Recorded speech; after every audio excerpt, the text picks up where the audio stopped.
மொத்தம் 3 types of developers இருக்காங்க. Front end developer, back end developer, full stack developer.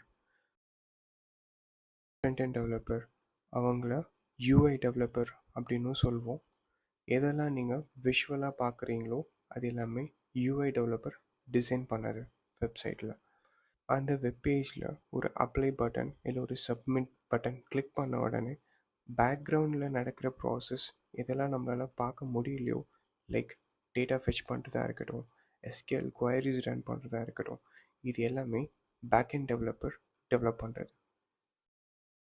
Both front end and back end manage பண்ணுறவங்கள full stack developer அப்படின்னு term பண்ணுவோம்.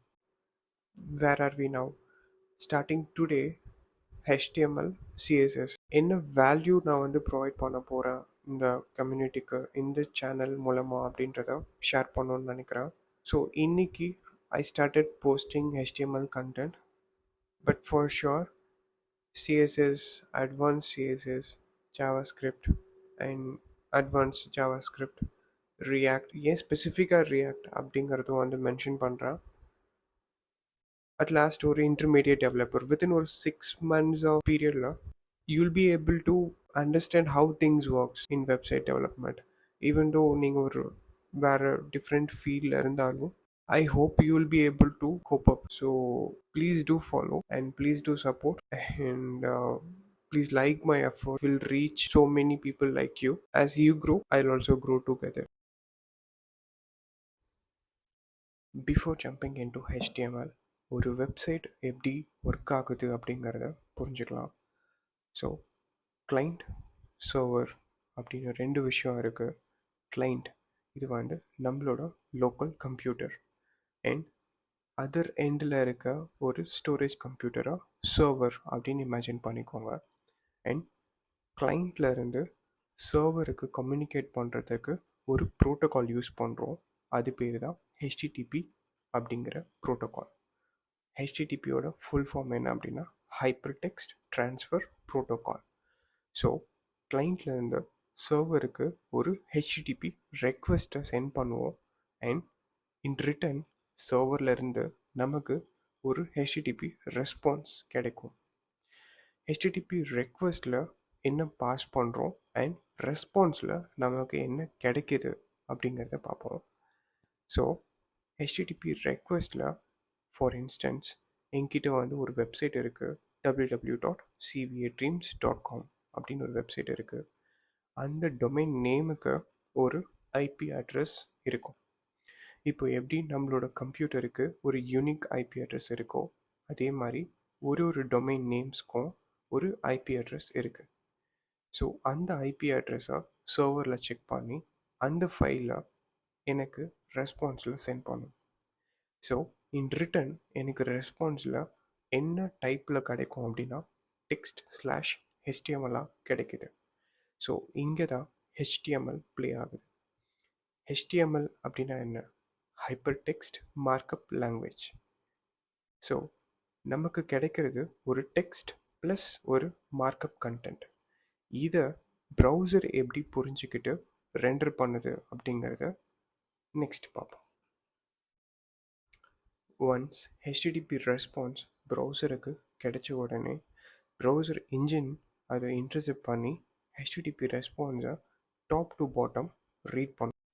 அந்த process complete ஆன உடனே டாம் அப்படிங்கிற ஒரு ட்ரீயை ஃபார்ம் பண்ணும். ஸோ டாம் அப்படின்னா என்ன? Document object model. இந்த ட்ரீ எப்படி இருக்கும் அப்படிங்கிறத ஒரு கிளிம்ஸ் பார்க்கலாம். டாமுக்கு கீழே ரூட் இருக்கும் அண்ட் அந்த ரூட்டுக்கு கீழே மற்ற எலிமெண்ட்ஸ் இருக்கும். ஸோ ஒரு எலிமெண்ட்ஸுமே நோட்ஸ் அப்படின்னு ரெப்ரசன்ட் பண்ணுவாங்க. ஸோ இப்படி தான் ப்ரௌசர் அதை ரீட் பண்ணிவிட்டு அதை ஒரு ட்ரீயாக கன்வெர்ட் பண்ணி வச்சுக்கும். அண்ட் இந்த ட்ரீயில் இருக்க எலிமெண்ட்ஸ் ஏதாவது சேஞ்ச் ஆகுது அப்படின்னா அந்த டாம் அதை ரீரெண்டர் பண்ணி ப்ரௌசரில் மாடிஃபை பண்ண அப்டேட்டட் வெர்ஷனை நமக்கு ரெண்டர் பண்ணி காட்டும். Okay, let's dive into HTML. ஒரு ப்ரீ ரெக்வெஸ்ட் இருக்குது. விஎஸ் கோட் இன்ஸ்டால் பண்ணணும். விஎஸ் கோட் வந்து ஒரு எடிட்டர். அதோட லிங்க் நான் டிஸ்கிரிப்ஷனில் கொடுக்குறேன். Can go to that website and download பண்ணிக்கோங்க. உங்களோட விண்டோஸாக இருந்துச்சுனாலும் சரி, மேக்காக இருந்துச்சுனாலும் சரி. ஸோ விஎஸ் கோட் ஓப்பன் பண்ணுறதுக்கு ஒரு குவிக் கமாண்ட் சொல்கிறேன். Go to the project directory. அங்கே அட்ரஸ் பாரில் டைப் சிஎம்டி கொடுத்தீங்கன்னா ஓப்பன் ஆகும், கமெண்ட் ப்ராம்ப்ட் ஓப்பன் ஆகும். அங்கே கோட் ஸ்பேஸ் டாட் அப்படி கொடுத்தீங்கன்னா விஎஸ் கோட் ஆட்டோமேட்டிக்காக ஓப்பன் ஆகும் அந்த ப்ராஜெக்ட் டைரக்டரிக்கு. So this is your first step.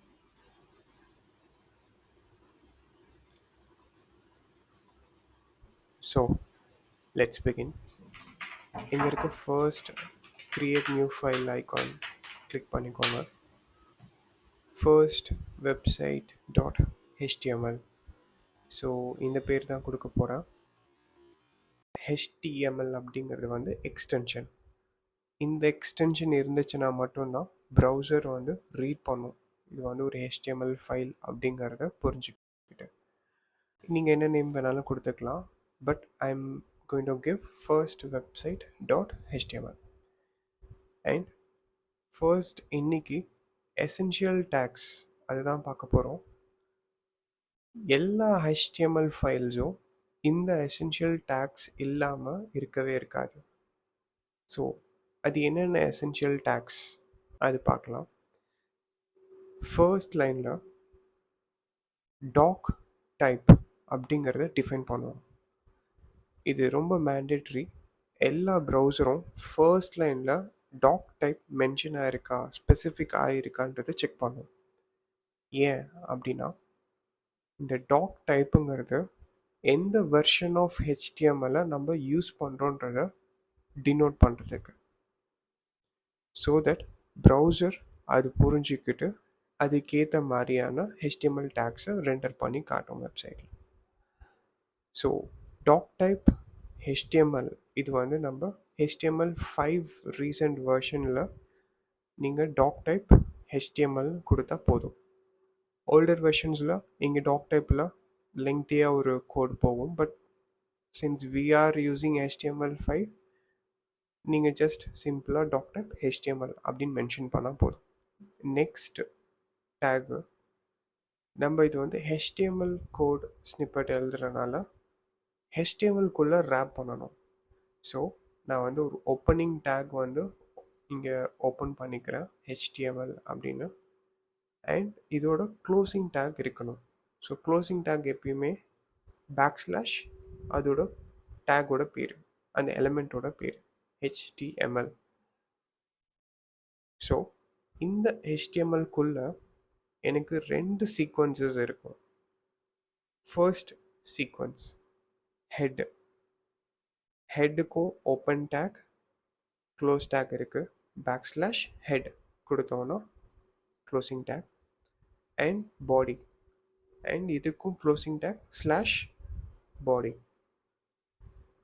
So ஹெட்டுக்குள்ளே எல்லா மெட்டா டேக்ஸ் அண்ட் லிங்க் டேக்ஸை வந்து கொடுத்துருவோம்.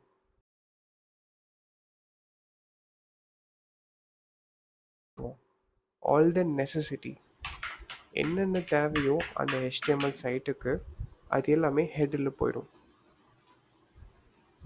லைக் ரெண்டு மெட்டா டேக்ஸ் மோஸ்ட்டாக யூஸ் பண்ணுவோம். ஃபர்ஸ்ட் ஒன் மெட்டா கேர்செட் UTF-8 அப்படிங்கிறது. ஸோ இது வந்து ப்ரௌசர் புரிஞ்சிக்கக்கூடிய ஒரு லாங்குவேஜ் என்கோடிங் பண்ணி கொடுக்கும். ஸோ யூடியூப் வந்து யூனிகோட் ட்ரான்ஸ்ஃபர்மேஷன் ஃபார்மேட். அண்ட் இந்த மெட்டா டேக்ஸ் வந்து உங்களோட வெப்சைட்டில் டிஸ்பிளே ஆகாது.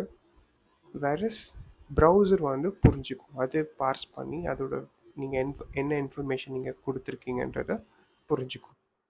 So second meta tag is for viewport. ஒரு டிவைஸ்லையும் கனெக்ட் பண்ணுவாங்க நம்மளோட வெப்சைட்டை. ஸோ மொபைலாக இருக்கட்டும், டேப்லெட்டாக இருக்கட்டும், டெஸ்க்டாப்ஸாக இருக்கட்டும். ஸோ அதுக்கேற்ற மாதிரியான வியூ போர்ட் இனிஷியல் செட்டப் பண்ணி கொடுக்கும். நம்மளோட வெப்சைட்டுக்கு ஒரு டைட்டில் பாஸ் பண்ணுறேன். ஸோ அதோட டேக் பேர் title and closing take for title backslash title. So இங்கே டைட்டில் வந்து கொடுத்துக்கலாம். ஃபர்ஸ்ட் ஆத்தர் பேர் டிஃபைன் பண்ணுறனாலும் பண்ணிக்கலாம். அண்ட் தேர்ட் பார்ட்டி லைப்ரரிஸ் ஏதாவது நம்ம யூஸ் பண்ணுறோன்னா அதுவும் இந்த ஹெட் டேக்ஸ்குள்ளே தான் ரேப் பண்ணுவோம். ஸோ இது எல்லாம் தான் ஹெட்டுக்குள்ளே வரக்கூடிய காமன் டேக்ஸ். ஃபர்ஸ்ட் சீக்வன்ஸில் ஹெட் டேக்ஸில் என்னென்ன எசென்ஷியல் டேக்ஸ் இருக்குன்றது பார்த்தாச்சு. நெக்ஸ்ட் பாடிக்குள்ளே என்னென்ன டேக்ஸ் அண்ட் எலமெண்ட்ஸ் இருக்குன்றத ஃபர்தர் வீடியோவில் பார்ப்போம்.